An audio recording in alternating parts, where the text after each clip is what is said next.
सुबह की पहली किरण जब गांव की इस शांत और लंबी सड़क पर पड़ती है तो ऐसा लगता है जैसे पूरी धरती मुस्कुरा उठी हो। हल्की हल्की ठंडी हवा चेहरे को छूती है, पेड़ों की पत्तियां धीरे धीरे सरसराती हैं और दूर कहीं मुर्गे की बांग सुनाई देती है। ऐसा लगता है मानो प्रकृति खुद कह रही हो, न उठो, एक नई सुबह तुम्हारा इंतजार कर रही है। शहर की भागदौड़, ट्रैफिक का शोर और हर पल की बेचैनी से बहुत दूर इस गांव में समय जैसे धीरे धीरे चलता है। यहाँ हर सुबह की अपनी एक कहानी है। मिट्टी की सौंधी खुशबू, खेतों से आती ठंडी हवा और पक्षियों का मधुर संगीत इंसान के मन को ऐसी शांति देता है जिसे शब्दों में बयां करना आसान नहीं। गांव की इस पक्की सड़क पर सुबह सुबह एक बूढ़ा साइकिल रिक्शा चलाता हुआ दिखाई देता है।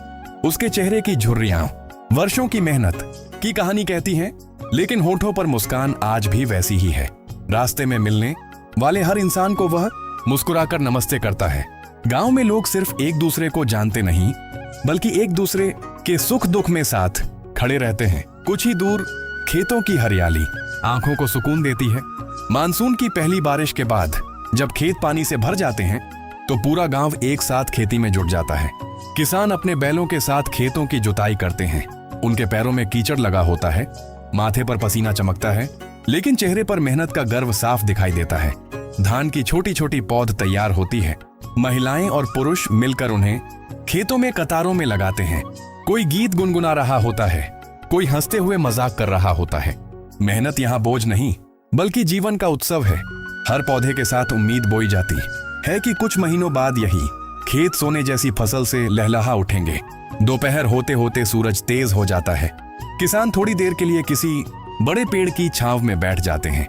घर से लाई गई रोटी, प्याज, अचार और छाछ का स्वाद किसी बड़े होटल के खाने से भी ज्यादा स्वादिष्ट लगता है, क्योंकि उस भोजन में मेहनत, प्यार और अपनापन मिला होता है।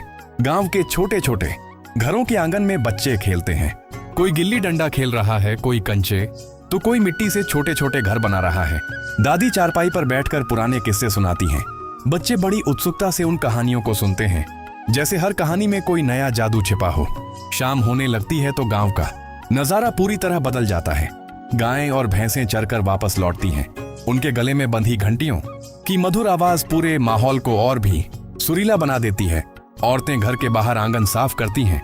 कहीं चूल्हे पर रोटियां सिक रही होती हैं, तो कहीं लकड़ी के धुएं की खुशबू हवा में घुल जाती है। धीरे धीरे सूरज ढलने लगता है। आसमान नारंगी, सुनहरा और गुलाबी रंगों से भर जाता है। गांव का मैदान बच्चों और युवाओं से भर उठता है। कोई क्रिकेट खेल रहा है, कोई कबड्डी तो कोई फुटबॉल। एक छक्का लगते ही पूरा मैदान तालियों और खुशी से गूंज उठता है। हारने वाला भी मुस्कुराता है, क्योंकि यहाँ खेल जीत से ज्यादा रिश्तों का होता है। इसी बीच गांव के बुजुर्ग चौपाल पर बैठकर पुराने दिनों की बातें करते हैं। कोई अपनी जवानी के किस्से सुनाता है, कोई खेती के अनुभव बांटता है। उनकी बातें सुनकर लगता है कि जिंदगी की सबसे बड़ी किताब अनुभव ही है।